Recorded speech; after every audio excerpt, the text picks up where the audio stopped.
ari nebisiyaga byari doyo umwana kano kariye byani akokora bakariye bisiyaga cyako we kabirise iki kama kade bakawasiringira ukuri kubibiri gendo ovume ako kasoro kufuna sente zigure bisiyaga ako tanaliya bisiyaga kakonga kabirira wako kabimanyira kubimanya tikamanye bisiyaga kasadi genda bakabuze burungi kati bano bekabade kavubabe bakapangide bakakwate nekano kariye bisiyaga cyako kasobola atenga omwana gwe kabirya kalumiriza ataliwa omwana omuto ye yakora yasesema ngabera bulwa njoka zeziba zibaruma nonda ati yakade bisiyaga nikasesema njoka ebisiyaga babirire no wanse nikasesemera mu kamwa kayiko njoka zezikaruma bakebera obuntu obwarabe bibaruma bulwadde ze kuburira omanyi wano kati buli omu yeteekako kintu kyonna content aweddeyo oba tokimanyi content aweddeyo kati buli omu yeteekako kyonna kyasanze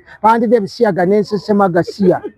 Alright, yes, oli ku Glosh TV nga bulijjo nateera njagala kubanga nkubuuzaako muganda wange gwe wenna atugoberera wano ku mukutu gwaffe gwa YouTube nti wasiibye otya ogamba otya kasubire oli bulungi. Nateera nkujjukiza nti nja kusaba muganda wange genda wansaawo o subscribinge o likinge ateera o sharinge still osobola okomentinga okusinzira ku video eno nga woba okoze ki nga woba ojabe. Nateera nyongera okubanga nkujjukiza gwe wenna eyandyetaaza okubanga olanga naffe aba Glosh TV osobola okubanga otunoonyako kanamba kaffe ak'essimu 0750312083 oba 0750312083 ojja kubanga osobola okubanga otufuna tujja kubanga tukulangira bizinesi yo osobola okubanga naawe ogikuba abantu mu maaso.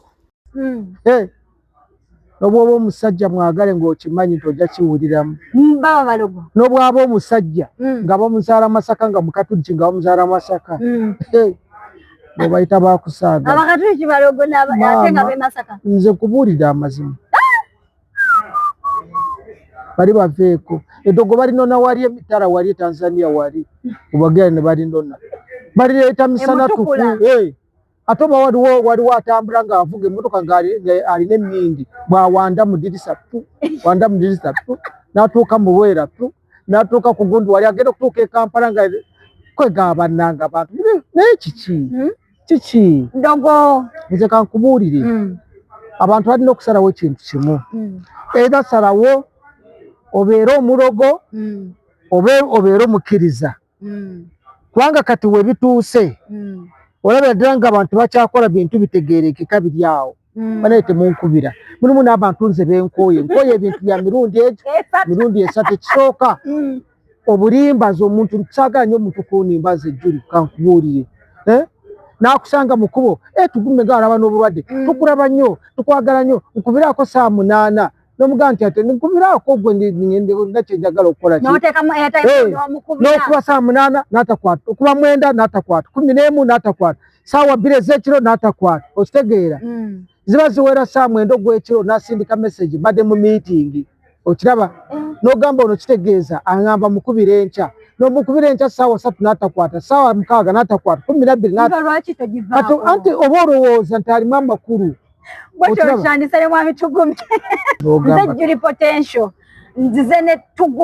Gasiya muzukuru wa Andrea Gakyalo okuva Emejjera Kakuru Town Council hama accountant nga mudichu sanyisa okubeera namwe mbadde ndudde naye nga mpumuddemu engeri gy'omanyi nga bwe nkugambye nti abantu bakulaba ne bakulaba bulabi olw'okwogera obulungi n'okufaanana obulungi oli n'asalawo akuloge n'ogaa naye abantu bannange banaakomawa n'eddogo abantu bagenda kukomawa n'eddogo naye kaakati ne bikusobera naye nze kati abantu nabavaako nze Juli kye nakugambye saagala mulimba saagala muntu alyamu bannenkwe saagala muntu kwegamba ye ng'ali awo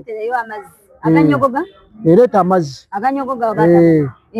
muleta amazzi agenda kukasuka bigambo owulidde leeta gweleeta ku bbiru yange kakati n'ogamba ensi egenda kubeera kale genda ensi genda kubeera etya Juli. Tuli mbuntu bino tuli bino bana barwanda kino na wana kiri simanyi ono yalidde bisiyaga bya mune simanyi kijulugwa nduga bino bikibye muleeta wano. Oyogedde ku bisiyaga. Tuli ku nsi kwegamba yandibadde etambula ng'ensi etegeerekeka n'abantu bali mukola ebintu ebitaliiyo. Abantu bagenda kugwa eddalu jula esente zigenda kufuula abantu eddalu. Abantu genda mulango omuntu eyeeyambudde ali ku misinde adduka ng'anoonya ssente. Oyogedde ku tuyina omwana wano bamuyita Ken abadde ng'akola mu Kalakaasa ng'alangira abantu empisa embi ze bakola. Ekitegeera omugula n'omuwa ssente n'ajjaawo n'agamba gwe mwami tugumerekeraawo eddogo toyagala nno kubeera kubafiirako.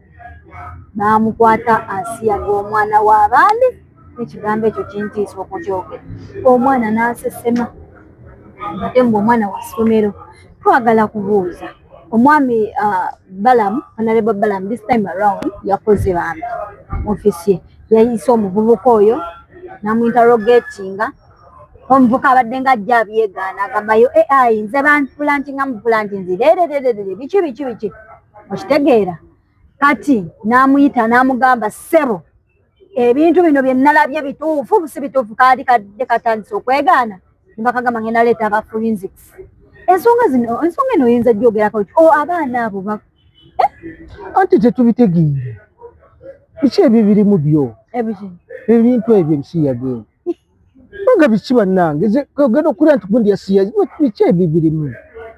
Mwana omukyali kusaaga wano naye abantu mu masomero gali bubi. Abaana bali ku bannaabwe, abasomesa bali ku baana, abakazi bali ku bakazi bannaabwe. Ensi etabuse kiki ekiri mu bintu ebyo oba biwooma.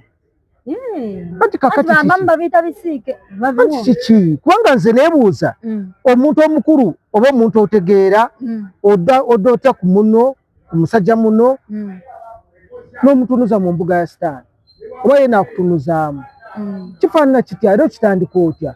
Abantu abaali babaddewo mu mbeera eya bulijjo otandika otya ekintu ekyo. Naye nze ndowooza waliwo ekiriwo abantu batambulidde nnyo mu ddogo n'omukwesiga ebisiraani n'emisambwa ne lubaali nekibaleetera okuba nga muri mu mbeera efaanana bw'eri. Omanyi mulimu abantu ate si bya buwangwa bino talukyali bya buwangwa kubanga mulimu abaalina ab'obuwangwa nga bebimanyi olwamala okubijjira ne babireka ne bifa ne byonooneka. Muganda wange Diini Lubowa ng'azaala abaana babiri omu nga mwana yennyini omu ng'azaala omwana yennyini omulala ng'azaala omusota. Bw'azaala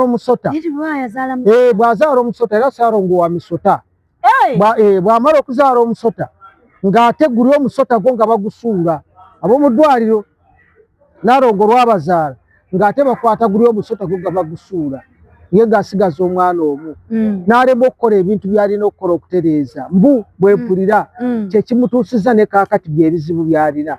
Kati lwe baagenda ne bakoola emizimu gyonna misota gyonna gye giri gijje balondemu omwana wa Diini badde bali awo go omunya gujja nga gweyisaako tebaagubase nebagamba ni guuno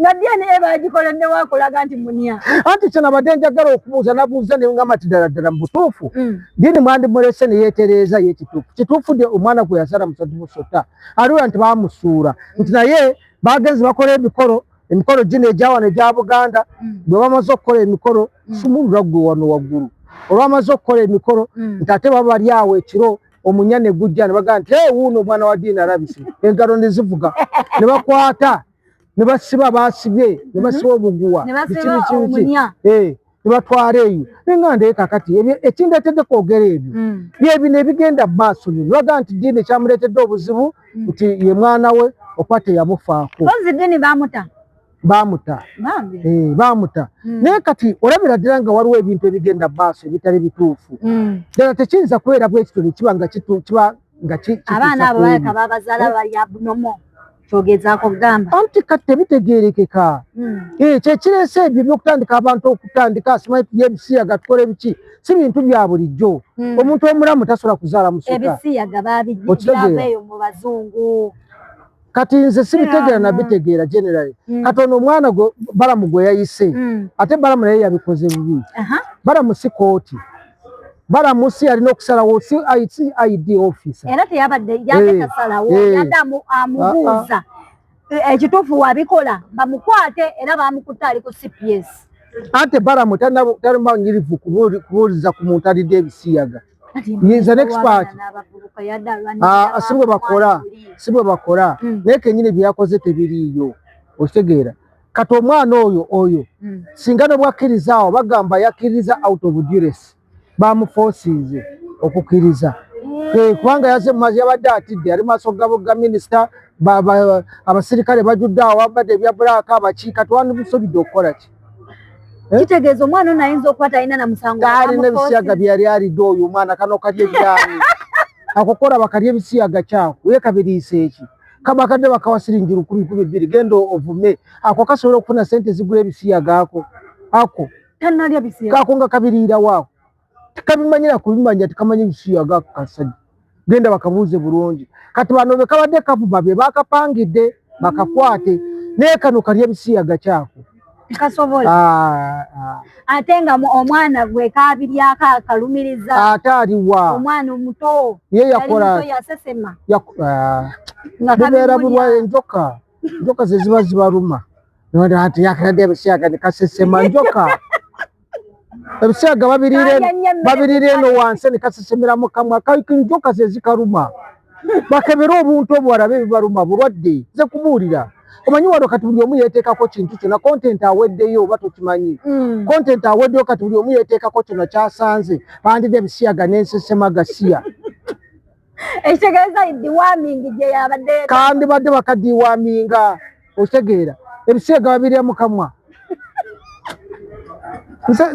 ate obwo obuntu singa mbulaba nze nsooka bukuba kibooku naye kakati babuzanyisa bwona buli awo businika amanyi nasesemye simanyi bandidde bisiyaga bitegeeza ki gwakitegedde otya nti kisiyaga ye gwoteekawo otya omuntu gwe omuntu omukulu omuntu akugira atya n'atuuka n'okuyingira byayigidde ng'oli awo olaba n'osisima busisimi gw'obadde olaba anti mwana muto obwana obuto babulya bisiyaga teri buyaayo obwo njoka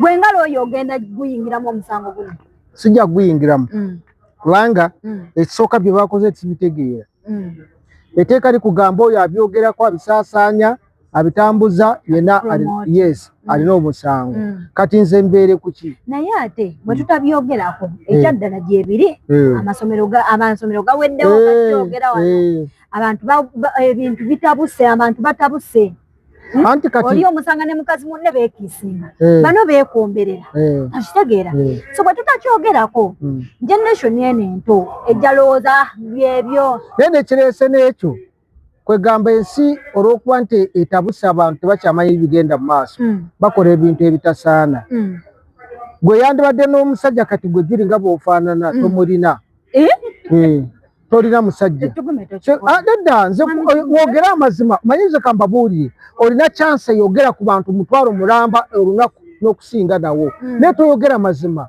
lwaki otonoga nti nze ebintu byansobera sina musajja abasajja ne bajja n'olondamu olinda ki bakuterewo omukutu omulala guno gwe mukutu gwo weerange weekole byoyagala abantu abakwagala bajje ononyemu omusajja bamu byokusaaga gwe abantu bateekamu obudde ne bambala obukete ne bagenda ku bukedde ne baloonya n'onoonya n'engeri ebyanoonya tabitegeera lwaki ogenda ku bukedde ng'olina omukutu ogulabibwa akakadde gamba sirina musajja naye ng'ekireetedde obutabeerera musajja abasajja b'obadde ofuna bakibogwe okiraba n'ofuna omusajja ow'ekibogwe gwe bagambe nti nze omusajja gwe nalina first of all namuwa omutima gwange nga ndowooza nti alimu amagezi nga talina nga n'omwezi gugwako tayinza kuleeta ade ez'emmere awaka oyo aba musajja nobagamba nti bwe tutuuka eby'omu kisenge alinga bwolaba oba kiki ali awo akankana bukankanyi tokirabe ekyo kati bantu bagambe kibakube mu maaso juli wendi juli potential wendi sirina musajja ensonga eteba tizina musajja abasajja bonna abajja bali awo kati jagala omusajja bwati jagala omusajja nga muwanvu nga mutonotono nga mweru ng'alina ku sente zitali nyingi entonotono endala tujja zikola tegeera Omusajja ategera ate bonoda mu sente zikola sente. Ntukume njagala sente. Sarawo. Njagala sente omusajja wali eyo oyagala Juli njagala omusajja ng'oli muwanvu nga oli mweru yeru nga toli muddugavu nnyo. Ndi muddugavu nkwagaza ati. Yes. Njagala omusajja ng'olina sente kyekisookera ddala kati ne bw'oba ng'oli muddugavu ng'olifaanana byonna by'ofaanana ng'olina sente tolina buzibu. Tusarewo kimu oba bibiri. Ekisooka omanyi abasajja b'essente yakola sente ze naye abaana bakazi be.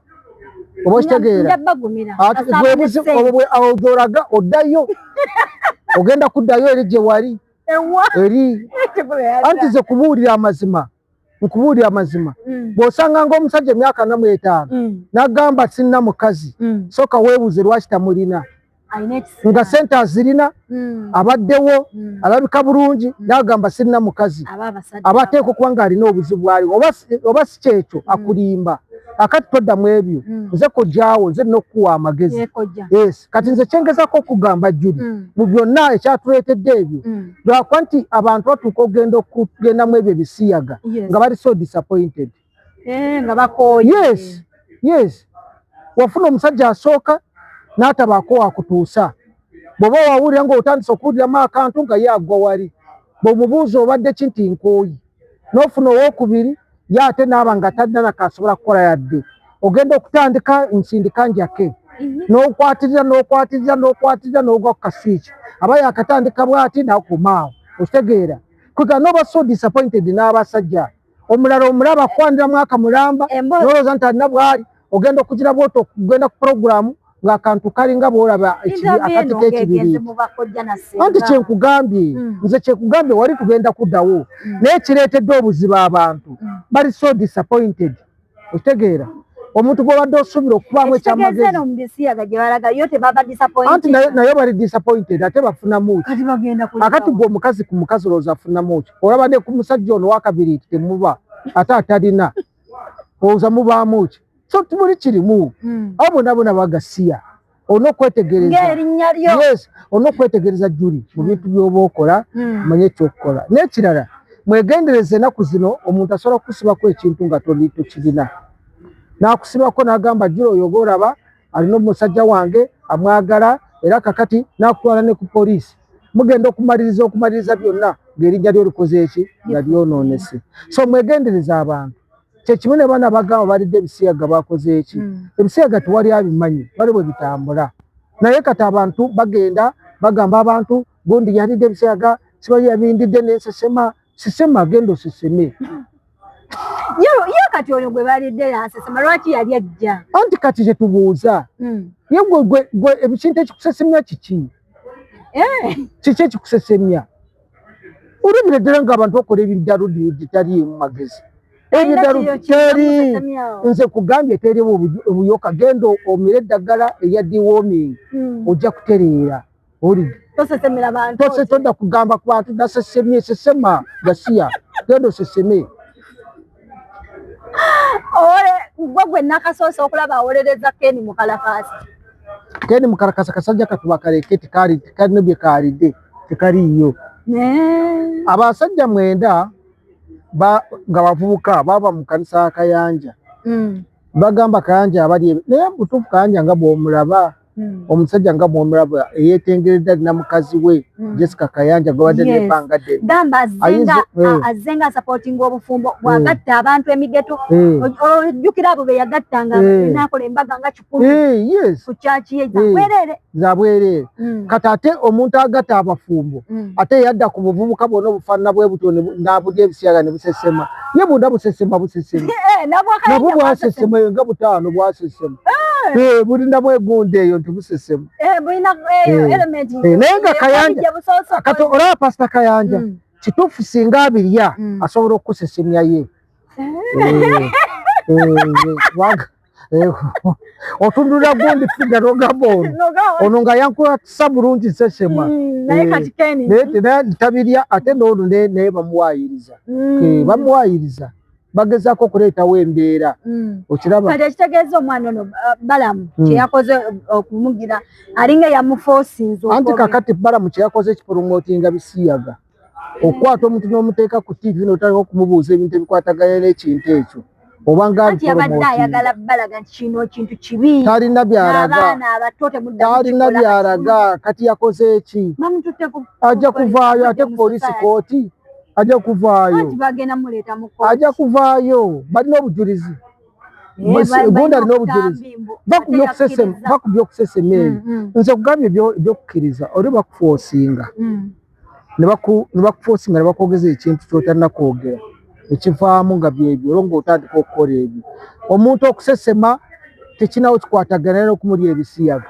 olina okuleeta obujulizi bagenze mu ddwaliro ne bamukebera basanga yamukozesa gwe ekisiyaga kyempulira nti bakirira manju omuntu oyinza okukwata omuntu ng'atunudde eri nga nawe otunudde eno n'atugana okusesema ng'omulya ebisiyaga nga atadduka tavaawo oba omusibidde ku kiti wakati mu buti wano batwalize muri eyo byonna babigambe baramu naye kati ngaffe tosobola kuŋŋamba kintu mufaanana bwekiti tosobola abantu baleetawo embeera obuntu okwogera bino okwogera biri biki content afuuse content nakikugambye naye abantu bakyadabye boogera tebiriiyo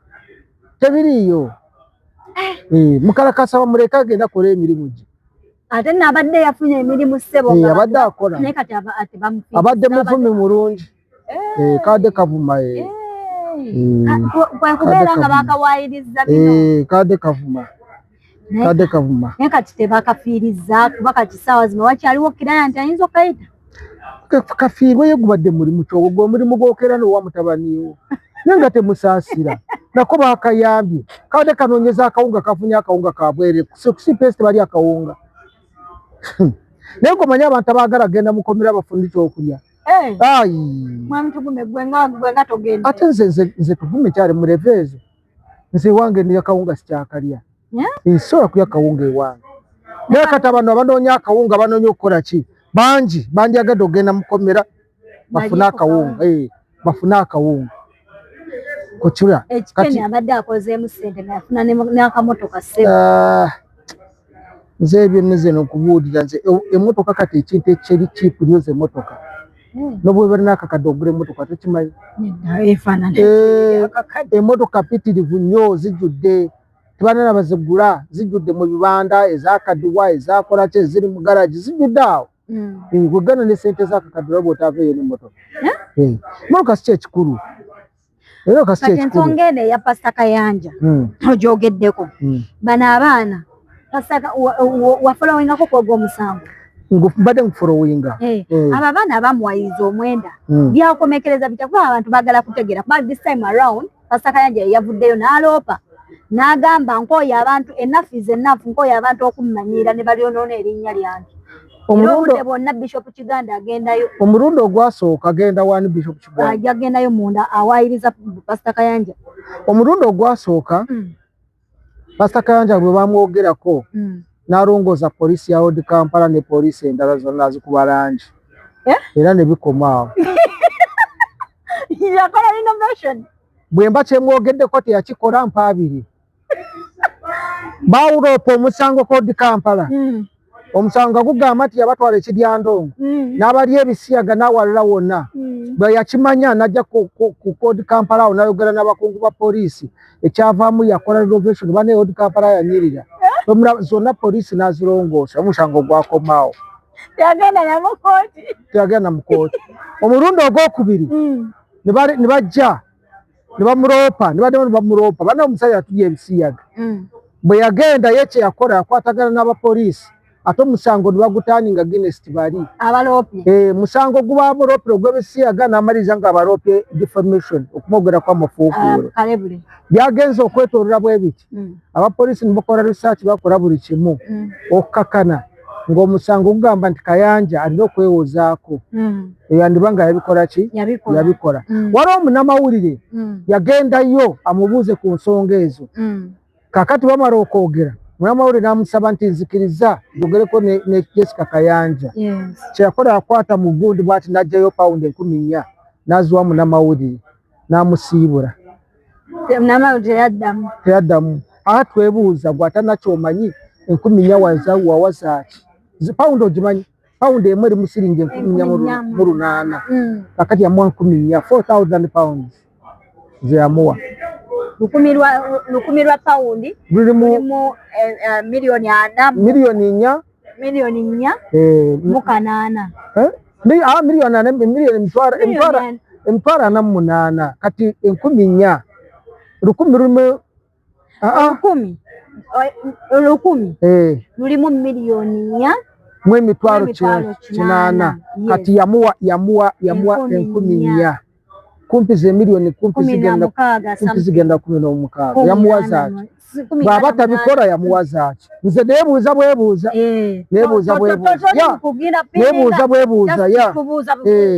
ekyokundi waliwo messages yabawandiikira hi sweetheart darling mukwano hani message bazijeeyo poliisi yabijeeyo byonna biri mu kooti yawandikira abaana ngaali abaana bali omanye obeera n'abakazi bangi naye nobaako g'oyagala waliwo obuvuuka bwe yali ayagala nga bubiri obundoozi bumusanyusa ng'abuweereza message yali yazidiriitinga ng'alowooza byaggwa bazijeeyo so agenda kwewozaako n'abatwala n'abakolera eri mu gundi mbu ekiryandongo mu lusuku kuganzika mu lusuku ganzika mu lusuku naye abaana badescribinze n'engeri ya program akantu bwe kafaanagana byonna bagamba basikeeko mukatunulire mukalabe basikeeko mutukole bye mwagala kyekiri kye wagambye nti omwana ono Ken bayinza okuba bamuwayiza naye singa Pastor Kayanja abanga abirya yakusesemya kubanga nti awera awera mwana w'obulenzi oyo nga bwe yawanvuwa ne program bwatyo bwali muwanvuko muwanvu ate munenenene okusinziira ku bali si byange biri bali bwe bagamba era ebyona byona bigenda kuvaayo mu kooti bitegereke bulungi so Pastor Kiganda tebamugira ne Pastor Mare tebamugira bawaabirako n'abasumba ojjukira yawaabirako abasumba era ndooza kooti omusango neegugoba naye ebintu si birungi ensonga eyo muri mukirabika leero ebiri mu saturation ebikwatagana ku Pastor Kayanja batugamba nti ye yaloopye yaloopa dda omusango gubaddeyo yaloopa dda kati guvuddeyo buvi ekiseera kino tanakyakukola bimukyukidde saagala nesiwolereza abantu bali ebigundu oba wakutebereza butebereza oba wakola watya nze basikyasobola nze kudiringa naawe omwana tuse n'okudescribinga ensonga akagundi engeri gye kakulamu nze kati ngende njogere oliwo abantu nze sina biseera ebyo nze kubuulira mazima bw'oba wabirya kkiriza weetonde bakusonyiwe bw'oba tobirya weenenye gamba sibiryangako Mukama nsaasira mutambuze emirimu abaana bayite obasabire mutereere naye gye mulaga biyinza obutabeera birungi bayinza okusalira omusango gwe oyita byakusaaga bakusiba ebyakajo nga 10 bakusiba so abantu bakola ebintu ebitategeereka simanyi gye byava simanyi gye biraga naye nze Pastor Kayanja omanyi simulokole Pastor Kayanja mukristaayo mwangulikaani bamugatira awe namirembe era nange obangatira ekyokubiri tabatizibwanga wantu walala yes obufumbo tabuvanga mu bwangulikaani n'okubatizibwa tebamubatizanga mu kanisa ndala abeewaabwe bonna abakristaayo okitegeera Bishop Sentamu abadde mukuru nnyo ndooza nga yadirira kulira abakristaayo bonna mu nsi yonna e Canterbury mu Bungereza abalala bonna abamakumbi bonna abakristaayo ate balokole so kyovula nze sikiriza nti ddala mu butuufu naye bw'aba yabiriira ddala okusinziira ku description gye bakola ku program abaawo yawora baaba aba yawora abaana engeri gye boogera yaba yakula bakugamba baaba oli omwana ow'obulenzi omanyi omusudani wawulako omusudani abasudani abasinga nabo nga bwe bali abawanvu ne program bwetyo bweri n'abasomaali naye ate ono kyabasingako ati tulina okuba omunene ate munene Embu abaana bwe boogera. Kati okukiprovinga bagenda kola bati. Era bajja mwambula bakuba ebifaananyi. Ng'oba osaaga n'esimu. Bakwambula bakufuma ne baleeta n'olukoba. Ng'oluvudde ku Pastor Kayanja. Ensonga ya Pastor ensonga ya Sheikh Chiti n'Abakatuliki. Chiti alwaki awetera nnyo mu Bakatuliki bano. Buli kaseera kati leero yavuddeyo n'agamba mbo ffe okusiiba kwaffe kuli real. Tusiiba ne tulabira ddala nga omuntu osiibye naye gw'okeera kutya ku makya n'osiiba ekibumba n'osiiba sekisi n'osiiba biki yo okusiiba okwabwe kuyamba ki kumuyamba ki? Mbwafuna empeera. Nze njawukana gye nnina nze ku Basiraamu n'Abakatuliki n'Abakristaayo. Abakristaayo n'Abakatuliki bakoddo. Ekyo kyokka. Abantu ne basiiba ne bamalako ekisiibo ne batuusa ogwo nga gonooba w'amatabi babadde n'amatabi jjo nga ge banyeenya bwe bati ge banyeenya n'abalabye awo. Ng'ate be bageegulidde. Teri yadde mugaati, teri yadde kaswiti, teri yadde kasoda. Makondo bazibu. Ajajaye. Ora ne mukuziika bajja ne basaba mukuziika. Ne basorooza nazo ne bazitwara. Ez'omukuziika, ez'olumbe. Bali bazibu naye awasigadde. Nze siraba Sheikh tadda nnyo ku byakugamba nti simanyi ono ye mulongoofu eri Katonda. Eyo si y'ensonga. Naye wano mu bantu ba bulijjo. Ffenna tubadde tusiiba. Era tugenda kumaliriza ekisiibo. Ndoza ku Lwokuna okuga obulungi. Naye Omukatuliki takwata adde 10 n'akikuwa. Bishop Omukatuliki. Bishop Omukristaayo. Kati gwoba omuwadde ki? Ate oba omuwadde ki wa tewasiiba yazazza jjera zijjawa. Fetusorooza ne tuteekayo. Omwaka gugweko waakirwa tuddizeeyo. Kati omugaati gwa siringi 10,015 gula emigaato 1,000 sente meka n'akakadde ndoza tekaggwaawo ogabira abantu. Naye Omukatuliki kugaba nti agaba omugaati tasobola. Baabawadde matabi nze saalinye nayo nga ge bawuuba. Nga bawuuba buubi matabi. Kati Sheikh Chiti ekintu kino kyakola kuba Father Chibi yamufukiddemu leero. N'agamba mukulu oleega akatwalako tukukooye okubeera nga buli kwezungulula bw'otyo owetera mufu kiki naye beetereeze Father Chibi akimanyi. Beetereeze obukoddo buyitiridde. Mwetereeze Seeka yadde ebirala byogere naye mwetereeze obukoddo buyitiridde. Seeka yogera ku birala n'aleka obukoddo bwe. Obukoddo obwo buyitiridde mu Bakatuliki mu Bakristaayo buyitiridde. Kitegeeza Seeka alina kwogera ku bukoddo biri abiri. Wange bye mugamba simanyi nti kyo n'ekibumba kyo Abasiraamu waakiri batuuka mu kusiibuluka. Basala ente buli omu bamuwa ku nnyama. Bagamba mugende mukole ki? Bano bagaba ki? Mu kusiibuluka bagaba ki? Anti muba mu bisiibi. Ate musiibe wano katugambe nasiibye ekibumba baleete ebibumba kale. Bwe batwasibye ebibumba baleete ebibumba. Bwe biriwo. Abalala bali abatabisiibi. Tombuulira nze tombuulira. Father Chibi mwetereeze. Mumanye nti abantu be mubeeramu naffe tuli bantu. Waakiri mu mwaka gumu mugule kuleti ya soda mugireeta awo abantu baginywe. Okimanyi soda kuleti egula mitwalo egyo. Bw'ogula kuleti 10 mulimu sodazi 2,500 ndowooza zibaamu. Kati waliwo 2,500 basaba kukereza omulundi ogumu. Tebaliyo. Kakati mulemu okukwata akakadde ne mugulira abantu soda bamunywe ng'ekisibo kiweddeko. Muggyeewo obukoddo mwetereeze. Pasika yino etuuse ku Sande naye mugenda kubuulira njiri. Yesu yagabula emmere n'atuuka n'okulaba omuzaabibu ogutaliimu kyakulya n'agukolomera ne gukala. Mwetaaga kukolomera kubanga temuliiko kyakulya. Ate kiriwa. Ate nze nkubuulira kiriwa. Ate kyanti kiriwa mbaze babuulidde ekyokulya kiriwa. Yesu yayita abantu. Ekyamagero kyakola okimanyi Yesu tabatizanga muntu. Yesu ekyamagero kyakola kugabulira abantu mmere n'okuwonya abalwadde. Ekirala ki? Kati wano bakola ki? Naye bali awo totwogerako bw'oyogera simanyi biki kaakati njogedde Bikira Maria kale yasalewo ekyokukola. Olina akatalekeka? Sirina katerekeka kujjako okukwata essimu yange simanya nankubira. Nalwakubira? Kale nze Julie Potential mbadde ne Mwami Tugume Gasia Gideon muzukuru wa Anderea Gachalo yo mubere emijera wali Kurtown Council Ruhama County Ntungamo district mubere bulungi mweraba oba namwe